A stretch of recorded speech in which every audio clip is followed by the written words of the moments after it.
নমস্কার বন্ধুরা, আমি রাহুল বঙ্গসাইজ চ্যানেলে তোমাদের সকলকে জানাই স্বাগত। রিফান্ড রিলেটেড ব্যাঙ্ক আপডেট কীভাবে তোমরা করবে বা তোমরা টাকাটা কীভাবে ফেরত পাবে, যারা যারা সিবিটি এক্সাম দিয়েছো রেসপেক্টিভলি 400 টাকা বা 250 টাকা, সেই ব্যাপারেই কথা বলবো। তার সাথে সাথে রিফান্ড রিলেটেড একটা নোটিশ কাল জারি করে দেওয়া হয়েছিল, সেটা আমি কমিউনিটি ট্যাবে দিয়ে দিয়েছিলাম এবং সেখানে ক্লিয়ারলি বলা আছে যে 17ই আগস্ট থেকে 11ই অক্টোবর পর্যন্ত যারা যারা সিবিটি এক্সামে বসেছো তারা সকলেই তোমাদের রেসপেক্টিভলি ব্যাঙ্ক অ্যাকাউন্টে তোমাদের টাকাটি ফেরত পেয়ে যাবে। যাদের যাদের ব্যাঙ্কের ডিটেলস ঠিকঠাক করে দেওয়া নেই বা সংশয় আছে তারা আপডেট করে নিতে পারো।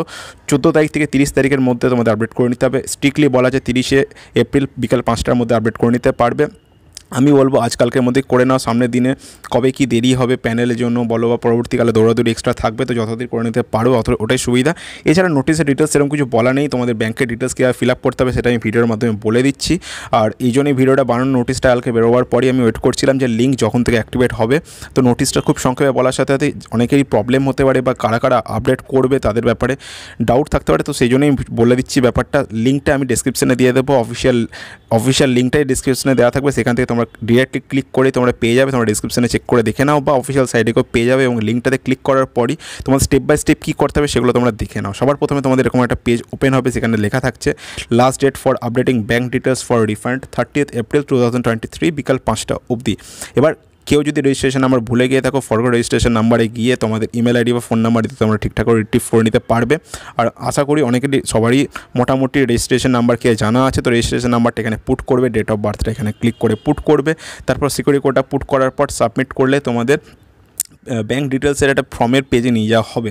তো আগে আমি ডিটেলসগুলো পুট করে নিই, তারপর তোমাদেরকে সাবমিট করে সেই পেজটা দিয়ে নিয়ে গিয়ে দেখাচ্ছি কীভাবে তোমরা স্টেপ বাই স্টেপগুলো করবে। তো আশা করি এই জিনিসটা বুঝতে কোনো অসুবিধা নেই। তোমাদের রেজিস্ট্রেশন নাম্বার এখানে পুট করবে, ড্রপডাউন বাটন থেকে ডেট অফ বার্থটা দেবে, তারপর সিকিউরিটি কোড যেরকম ক্যাপচিটা দেওয়া থাকবে সেটা দেওয়ার পর সাবমিট করবে। একদম ক্লিয়ার আশা করি। এখানে সাবমিট করার পরই তোমাদের নিয়ে যাওয়া হবে একদম ব্যাঙ্ক ডিটেলস ফর্মে, যেখানে তোমাদের রেজিস্ট্রেশন নাম্বার দেওয়া থাকবে, যার যার ক্যান্ডিডেট তার registration number, name of candidate, date of birth, community দেওয়া থাকবে, কারোর ইউআর হলে কারোর ইউআর থাকবে, এসসি হলে এসসি, ওবিসি হলে ওবিসি, এসটি, ইডাব্লিউ যা থাকবে। তো আমার যেমন ইউআর, তো সেক্ষেত্রে এখানে পেড অ্যামাউন্ট আছে 500 টাকা এবং রিফান্ডেবল অ্যামাউন্ট 400 টাকা, যেটা তোমাকে ফেরত দেওয়া হবে 390 টাকা, 10 টাকার মতো কেটে নেওয়া হবে। এখানে তার নিচেই থাকবে তোমাদের আধার নাম্বার এবং রেজিস্ট্রেশন মোবাইল নাম্বার, এগুলো তোমরা চেঞ্জ করতে পারবে না। তোমরা যেগুলো চেঞ্জ করতে বা নতুন দিতে পারবে বা কারো আগে দেওয়া থাকলে তাও দিতে পারবে, সেটা হচ্ছে account holder name, account number, IFSC code, name of bank, তারপর তুমি I confirm that above bank details are correct tick করে সাবমিট করে দিতে পারবে। এখানে পুট করে দিয়েছি, এখানে অ্যাকাউন্ট হোল্ডার নেম, আমার অ্যাকাউন্ট হোল্ডার নেম আমারই আছে, অ্যাকাউন্ট নাম্বার ব্যাঙ্কের দিয়ে দিয়েছি, আইএফসি কোড দিয়ে দিয়েছি, নেম অফ ব্যাঙ্ক দিয়ে দিয়েছি, অর্থাৎ কারো স্টেট ব্যাঙ্ক হলে স্টেট ব্যাঙ্ক, নেম অফ ব্যাঙ্কে পাঞ্জাব ব্যাঙ্ক হলে পাঞ্জাব ব্যাঙ্ক বা যার রেসপেক্টিভলি ব্যাঙ্ক হবে সেগুলি দেওয়ার পর সাবমিট করে দেওয়ার পর তোমাদের এখানে একটা পেজ ওপেন হবে, এখানে লেখা থাকবে কনফার্ম ব্যাঙ্ক ডিটেলস, অর্থাৎ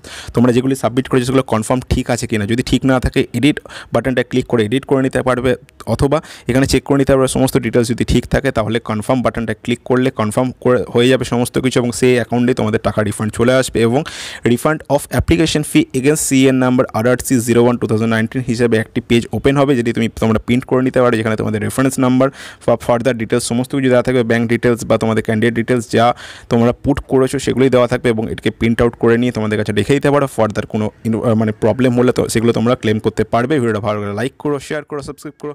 thank you so much guys.